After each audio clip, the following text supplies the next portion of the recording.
नमस्कार साथियों, एक बार फिर आप सभी का स्वागत है हमारे इस इंटरनेशनल ऑर्गेनाइजेशन सीरीज प्रोग्राम में। ये उसका छठा सेशन है।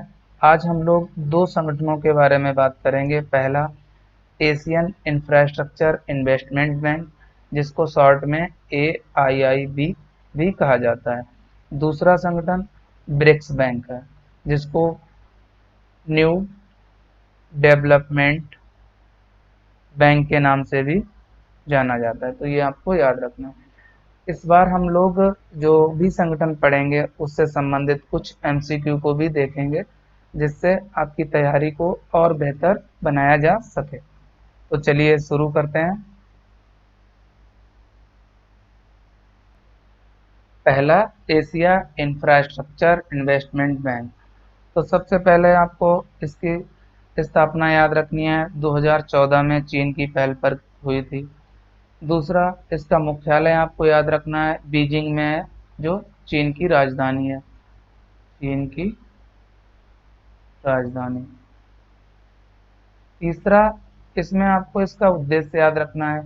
एशिया प्रशांत क्षेत्र में अवसंरचना परियोजनाओं का वित्त पोषण करना इसका उद्देश्य है। ये अवसंरचना, और इसके नाम से भी आपको क्लियर हो रहा होगा, इंफ्रास्ट्रक्चर का हिंदी अर्थ ही अवसंरचना है। तो इसमें कोई आपको कंफ्यूजन होगा नहीं। अब इससे संबंधित जो कुछ मुख्य बिंदु हैं उन पर नजर डालते हैं। पहला, चीन 49% के साथ इसका सबसे बड़ा साझेदार है। इसके बाद दूसरा, इसका सबसे बड़ा साझेदार भारत है। साझेदार या शेयरधारक एक ही बात है, ये आपको याद रखना है, शेयरधारक। तीसरा भी आपको याद रखना है, रूस है, कभी कभी पूछ लिया जाता है। दूसरा जो मुख्य बिंदु है आपको याद रखना है, इसे विश्व बैंक और अंतर्राष्ट्रीय मुद्रा कोष, वर्ल्ड बैंक, IMF के अनुपूरक के रूप में स्थापित किया गया। ये आपको याद रखना है। चौथा, इसमें जो मुख्य बिंदु है, इसमें एशिया तथा प्रशांत क्षेत्र के लगभग 80 से ज्यादा सदस्य हैं, जिनमें प्रमुख चीन, भारत, बांग्लादेश, नेपाल, पाकिस्तान, फ्रांस, ब्रिटेन तथा कुछ अन्य भी सदस्य होंगे। जो प्रमुख सदस्य हैं उनको इसमें हमने डाला है। अब ये जो पांचवा बिंदु है सबसे महत्वपूर्ण है, आपको याद रखना है, इसमें जो वोटिंग राइट है वो बराबर नहीं है, अर्थात मताधिकार बराबर नहीं है। अब हम लोग इससे संबंधित जो सवाल हैं उस पर नजर डालते हैं। एशिया आधारित संरचना निवेश बैंक AIIB के संदर्भ में निम्नलिखित कथनों पर विचार कीजिए। ये IAS 2019 में पूछा गया है, आपको याद रखना है। पहला है, AIIB के 80 से अधिक राष्ट्र सदस्य हैं। दूसरा है इसमें स्टेटमेंट, AIIB भारत सबसे बड़ा शेयरधारक है। तीसरा, AIIB में एशिया से बाहर का कोई सदस्य नहीं है। तो अभी तो हमने देखा था कि इसमें चीन सबसे बड़ा शेयरधारक है फर्स्ट नंबर पे, तो ये तो स्टेटमेंट होगा नहीं सही।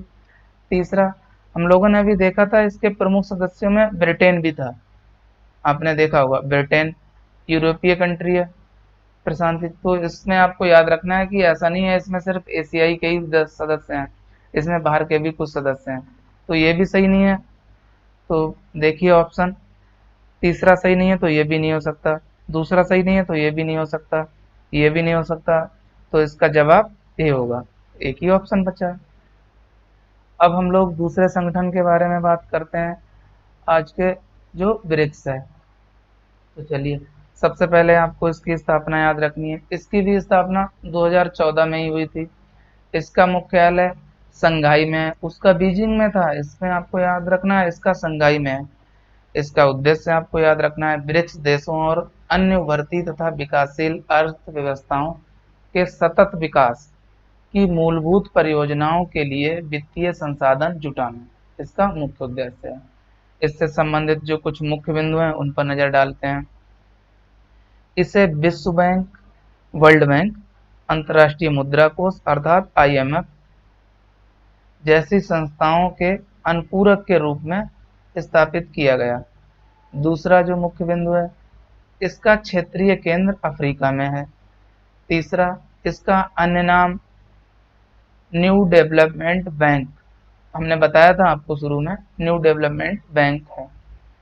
चौथा, भारत इसका सदस्य है। ब्रिक्स का जब भारत सदस्य है तो इस बैंक का तो सदस्य होगा ही ओबियसली। तो चलिए इससे संबंधित अब एमसीक्यू पर नजर डालते हैं।